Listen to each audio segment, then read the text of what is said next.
gue nih ya, kalau Pak Anies gagal nyagup, gue tungguin 5 tahun lagi. Mau nanti majunya di gubernur kah? Atau di pilpres lagi kah? Beliau bertarung. Pokoknya gue tungguin bahasanya gitu kan.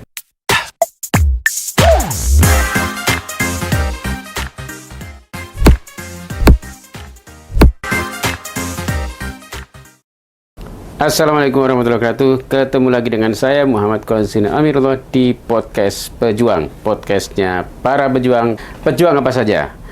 Ada pejuang lingkungan, pejuang ekonomi, pejuang cinta, pejuang politik. Nah, kali ini kita ketemu dengan sosok anak muda pejuang. Namanya Alvin. Ya. Nama lengkapnya siapa, Vin? Sebelumnya Assalamualaikum warahmatullahi wabarakatuh. Waalaikumsalam warahmatullahi Perkenalkan, nama saya Alvin, tapi kalau nama lengkap itu sebenarnya Syafril Ramdhani. Kenapa dipanggil Alvin ya? Itu kebetulan waktu saya lahir waktu itu mama itu akhirnya tinggal bersama neneknya, ya kalau saya berarti buyut. Jadi kalau buyut itu mungkin udah agak tua, jadi manggilnya Apin gitu. Oh, gitu. hanya Alvin. Jadi kamu lahir di Jakarta atau di? Lahir sebetulnya di Bekasi. Bekasi. Tapi ya udah agak minggir-minggir Jakarta Timur lah, di daerah Jatiwaringin. Iya. Nah, kalau kamu kan anak muda, kalau mendefinisikan dirimu sendiri sebagai pejuang apa nih? Pejuang politik, pejuang buruh, pejuang pendidikan, atau pejuang apa kira-kira? Kalau dibilang pejuang nggak juga ya Pak ya. Cuman kalau saya mendefinisikan diri saya sendiri mungkin tertarik dan ingin terwujudnya adil untuk semua, adil untuk buruh, untuk dunia pendidikan, untuk lingkungan. Ya, kalau kita bicara adil mungkin ada beberapa orang yang definisikan itu adil mungkin belum tentu sama. Cuman kan adil itu, ya kalau bahasa kasarnya mungkin untuk anak zaman sekarang enak lah untuk semua gitu. Enak semua ya? Iya. Jadi pokoknya semuanya itu happy gitu ya? Iya, betul. Nah, aktivitas harianmu apa nih? Aku sebelumnya bekerja Pak, buruh di salah satu perusahaan swasta. Cuman pada saat itu mungkin mengalami sebelum masa Covid ya. Sebelum masa Covid itu selama aku bekerja itu ada sebuah ketidakadilan di mana upah yang seharusnya aku terima itu minimal UMP, tapi itu masih di bawah UMP. Lalu aku tergerak minimal untuk aku sendiri. Aku mencoba mengadvokasi diri dengan cara ya nyari-nyari sumber hukum, nyari-nyari bantuan hukum gitu. Akhirnya bertemu dengan Bung Winarso pada saat itu. Lalu aku diarahkan, diajari, belajar di sana sampai akhirnya berhasil mendapatkan upah sesuai dengan kewajiban dari perusahaan itu memberikan. Tapi sialnya untuk diri saya akhirnya masuk Covid pada saat itu. Oh, jadi harus berhenti. Iya, dan perusahaan melakukan efisiensi karena mungkin memang laju penjualannya agak tersendat pada saat itu. Mas Vin ini dia memang pimpinan organisasi buruh ya? Iya, betul. Kalau boleh tahu apa nama organisasi buruhnya? Kalau organisasinya itu yang saya tahu FSPMI. FSPMI, Federasi Serikat Pekerja Metal Indonesia. Jadi ini sebuah organisasi buruh yang mengadvokasi ya, betul, anak-anak atau orang-orang yang bekerja di sebuah perusahaan buruh. Nah, kamu waktu itu sebagai buruh muda banget dong ya? Iya, kebetulan aku waktu masuk bekerja di perusahaan itu 2013, berarti kira-kira usia aku pada saat itu ya sekitar 21 atau 22. 21. Berarti kamu masuk ke perusahaan itu pakai ijazah apa nih? SMK? Aku SMK. SMK. Tetapi kemudian di tengah jalan kamu tidak mendapatkan gaji yang betul, seharusnya ya, sehingga kamu melakukan advokasi dan diadvokasi oleh FSN. Iya, khususnya Bung Win sih. Iya. Pada saat itu diajari langkah-langkahnya seperti apa, dasar hukumnya seperti apa, sampai akhirnya maju. Pada saat itu berhasil. Cuma karena Covid ya. Tetapi dari pengalaman itu kan kamu menjadi punya keyakinan bahwa memang buruh itu harus diadvokasi begitu ya? Harusnya seperti itu Pak. Mungkin kalau mungkin beberapa kali ya saya coba pada saat itu mungkin lajunya agak lama itu karena mungkin kurangnya pengawasan dan kurangnya pengawasan itu banyak faktor ya.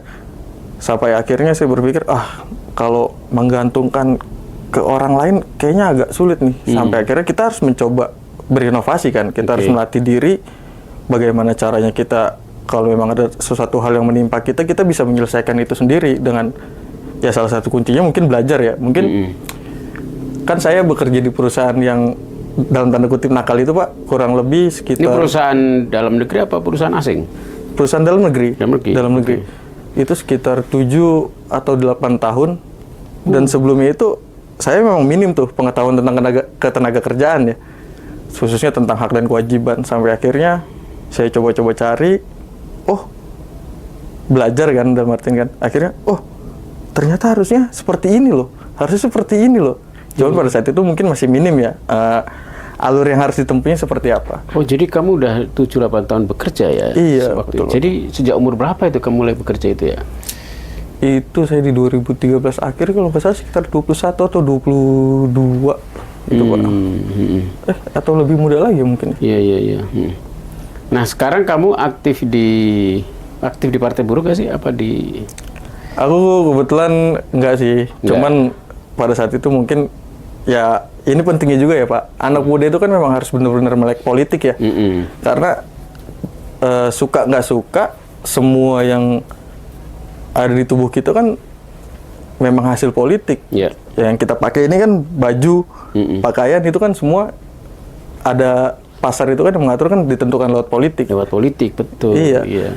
Semua kebijakan bahkan sampai kita dari bangun tidur sampai tidur lagi itu. Lo mau nikah aja produk politik ya? Iya. Pernikahannya produk politik ya? Iya, betul. Iya. Kayak kita baru bangun tidur, kita mandi, ya harga sabun, air, listrik, itu udah kaitannya sama politik. Tapi Alwin, nggak banyak loh anak-anak muda yang punya kesadaran kayak kamu itu bahwa ya politik itu penting gitu. Rata-rata malah takut. Nah, itu Pak mungkin karena stigma yang dari dulu ya politik itu kotor, politik itu kejam. Tapi kalau kita yang harusnya sadar akan hal itu karena menyangkut hajat hidup kita, bahkan hajat hidup orang banyak, kita memang harus terjun. Terjun itu dalam artian bukan menjadi politikus ya, tapi menjadi bagian dari politik itu sendiri melalui pemilih. Kita harus memilih siapa yang akan kita pilih, apa visi misinya, apa program-programnya, kurang lebih seperti itu. Ya kalau kamu sekarang kan tidak aktif di politik, tidak aktif di partai politik, tetapi sesungguhnya ya berpolitik ya. Apa yang kamu lakukan dalam berpolitik misalnya? Ya, saya mencoba dari ruang lingkup terdekat dulu, berawal dari keluarga. Saya memberikan pengetahuan ke keluarga bahwasanya politik itu penting. Kita harus memilah siapa calon pemimpin kita. Lalu lanjut ke circle terdekat, pertemanan. Ya banyak sih Pak, akhirnya karena memang awalnya sama teman-teman dulu kerja bareng itu, di satu perusahaan itu, kita memang doyan ngopi, bahkan doyan kegiatan alam lainnya, kayak naik gunung segala macam. Ya itu kan memang udah jadi circle yang kuat ya saya. Akhirnya, ya diskusinya kurang lebih ini ya nggak jauh-jauh dari soal politik, karena alhamdulillahnya teman-teman saya juga udah mulai sadar gitu akan pentingnya politik itu. Nah, kemarin kan udah selesai Pilpres, sekarang menjelang Pilkada, kamu warga Jakarta, emang siapa yang didukung? Nah, ini menarik nih. Kebetulan sebagai warga Jakarta, kita balik lagi, kita harus memilah calon pemimpin kita itu, kita pengennya punya pemimpin itu seperti apa. Kalau pandangan saya sendiri, kita harus punya pemimpin itu yang pas. Mungkin kalau dalam saya, kita harus punya pemimpin itu yang bisa kita anggap sebagai bapak.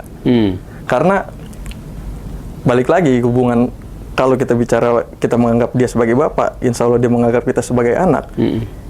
Seorang bapak kan pasti akan adil ke anak-anaknya Pak. Gitu tadi tuh saya bilang tuh pengennya yang adil, walaupun nggak sama tapi adil, menyenangkan untuk semuanya. Nah, kalau yang saya lihat ini, kebetulan dari 2017 juga sudah aktif ya kamu ya? Ya, sudah mulai terbuka lah akan politik itu. Dengan segala dinamikanya, akhirnya dari 2017 sampai 2024 sekarang ini, kita merasakan, wah, ada nih pemimpin yang asik nih. Dia... Itu siapa nih? Hah? Siapa nih? Harus dibuka sekarang nih, Pak. Oh, iya. Mungkin bagi saya sendiri ya, Pak Anies itu membekas. Momen paling membekas untuk saya adalah ketika kenaikan UMP 2022. Pada saat itu udah mulai dijalankannya Omnibus Law Cipta Kerja yang itu kebetulan saya buruh juga, saya mengalami kurang lebih korban lah. Tapi Pak Anies berani menaikkan UMP DKI Jakarta itu keluar dari Omnibus Law Cipta Kerja. Itu menurut saya membekas di hati saya. Dan pasca itu kan beredar tuh Pak video pada saat Pak Anies berbicara ya di depan pengusaha kalau nggak salah. Prinsip Pak Anies itu saya menarik. Keadilan itu yang besar silakan bertambah besar, tapi jangan menekan yang kecil. Yang kecil biarkan untuk bertambah besar juga, mengikuti.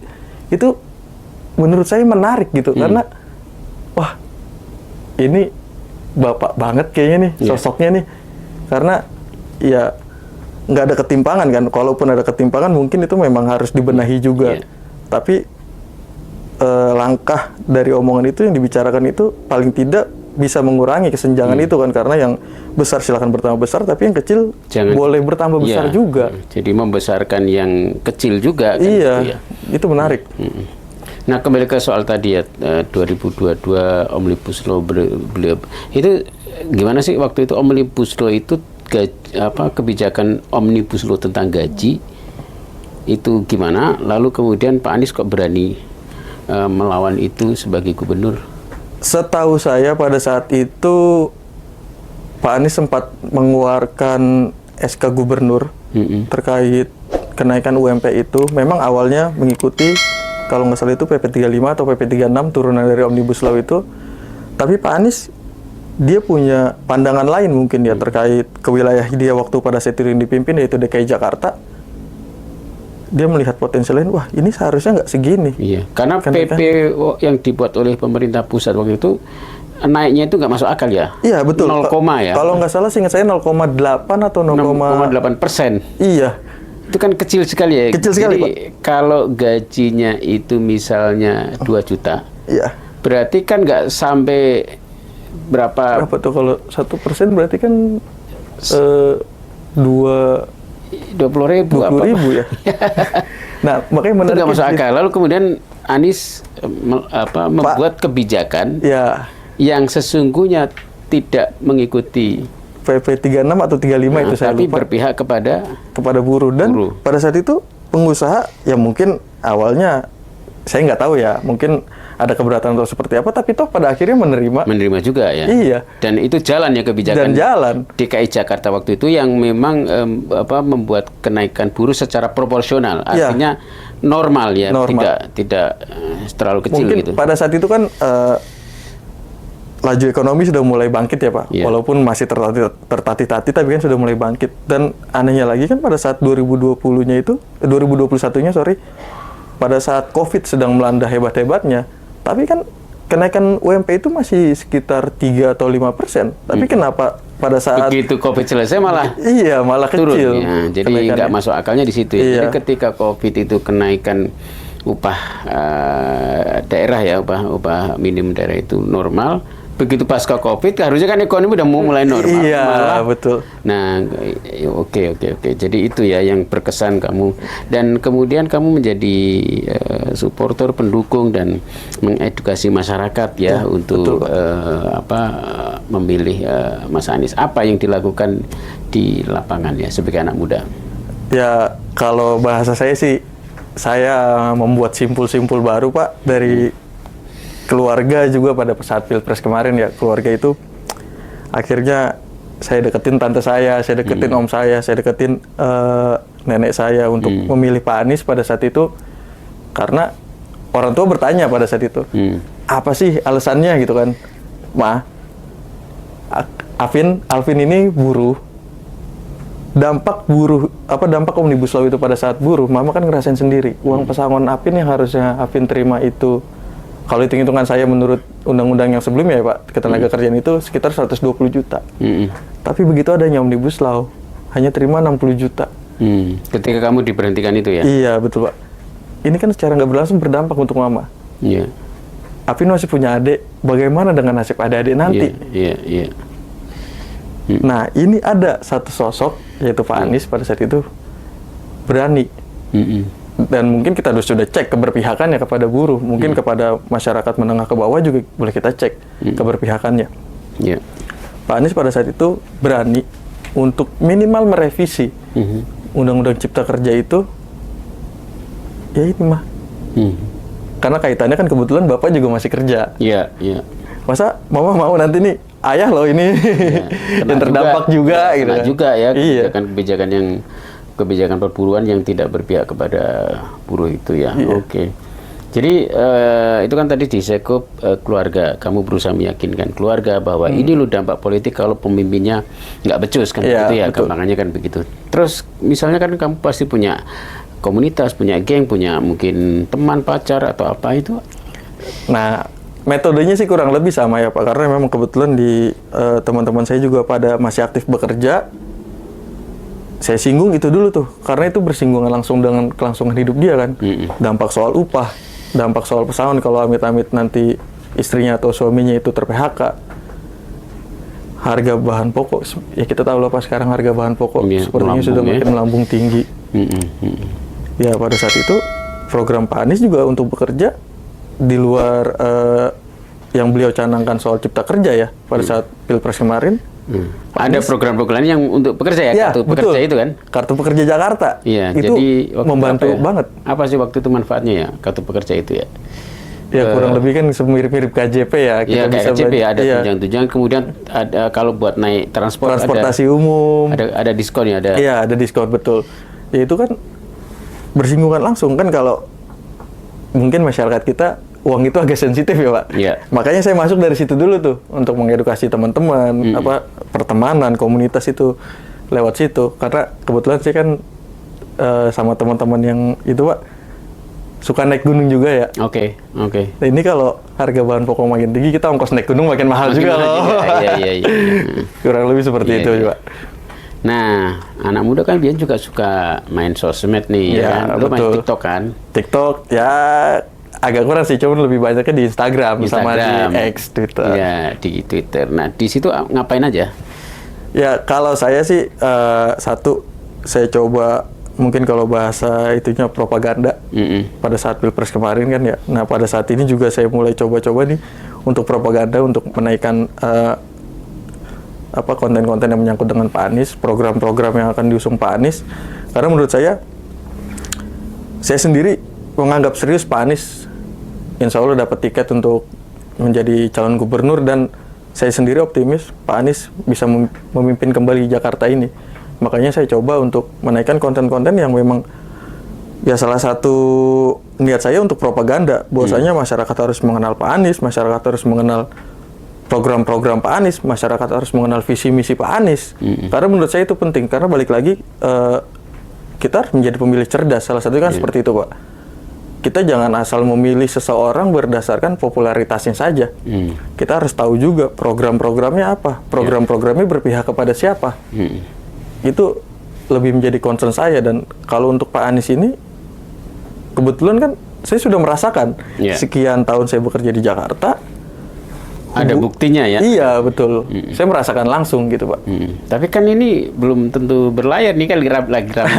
Gimana perasaanmu nih? Agak katanya partainya ada yang mulai meninggalkan, ada yang mau belok, ada yang mau gabung ke penguasa gitu-gitu. Agak deg-degan Pak. Kebetulan di teman-teman juga sama, sempat menanyakan, ini gimana? Pak Anies jadi nggak? Udah bismillah, kita harus optimis. Kalau bahkan sampai teman saya ada yang ngomong gini Pak, gue nih ya, kalau Pak Anies gagal nyagup, gue tungguin 5 tahun lagi, mau nanti majunya di gubernur kah, atau di pilpres lagi kah, beliau bertarung. Pokoknya gue tungguin bahasanya gitu kan. Wah, saya menganggap, wah, saya bersyukur gitu. Di tongkrongan saya, walaupun nggak semuanya 100% sama, tapi visi misinya sama gitu Pak. Kita harus jadi pemilih cerdas, karena ya mungkin kalau orang tua kita sudah tertanam ideologi yang sudah cukup lama, jadi kadang ada, wah gue mah pokoknya partai A aja. Kalau kita kan harus memilah juga, karena menurut saya pentingnya pentingnya anak muda berpolitik itu karena menentukan. Ya, satu menentukan nasib bangsa dan menentukan nasibnya sendiri. Kalau lo memang fokusnya berarti ke Aniesnya ya, mau partainya apapun. Kalau di teman, Aniesnya gitu ya. Nah, untuk sekarang sosok yang saya lihat baik dari program, visi misi itu Pak Anies yang paling pas untuk saya. Nah, di teman-teman juga alhamdulillah diskusinya produktif. Ada yang berseberangan, ya kita diskusinya produktif. Oh, baiknya seperti ini. Oh, baiknya seperti ini. Oh, program ini kayaknya kurang pas deh. Tapi overall sih bagus gitu kan. Misalnya Pak Anies punya 10 program, ada satu program yang kurang menyangkut. Tapi kita bahas, kita gali, kita diskusi di situ. Oh iya bener. Kayaknya agak kurang pas ya. Cuman dari 10 program ini, masa cuman karena satu program yang kurang pas untuk kita nggak jadi memilih gitu kan. Oke. Seperti itu, Pak. Ya. Oke. Alvin, ini kan masih proses. Artinya kamu pun, walaupun ini belum ada tiket, belum resmi menjadi calon, kamu sudah kampanye ya? Sudah? Ya, kalau dibilang kampanye juga sih ya Pak ya, karena ya itu tadi, kan di DKI ini mungkin cukup seksi ya Pak, pertarungan politiknya. Kalau menurut saya, karena kita punya sosok yang insya Allah punya tiket, dan insya Allah bisa menang, dan program-programnya bagus, kenapa nggak kita dukung dari awal? Baik itu lewat propaganda di sosial media, baik itu ke circle terdekat kita, keluarga, pertemanan, tongkrongan. Karena ya mungkin kan nama yang cukup santer Pak Anies nih Pak. Walaupun tiketnya juga belum pasti ya. Tapi kan dari partai yang lain juga belum memunculkan nama. Iya. Ya, ini kita pernah merasakan bersama Pak Anies. Kita lihat program dan visi misinya bagus, ya kenapa nggak kita dorong dari awal? Gitu. Oke, saya kira kita sudah di hampir penghujung. Terima kasih banyak. Kamu sudah banyak mengeksplor dari sisi anak muda sebagai pejuang politik anak muda. Nah, ada pesan buat anak-anak muda, apa yang ingin kamu sampaikan? Hei anak muda, dalam pertarungan ini, politik ini, kita sebagai penentu. Bahkan di pemilu 2024 ini, populasi pemilih anak muda itu kan cukup banyak.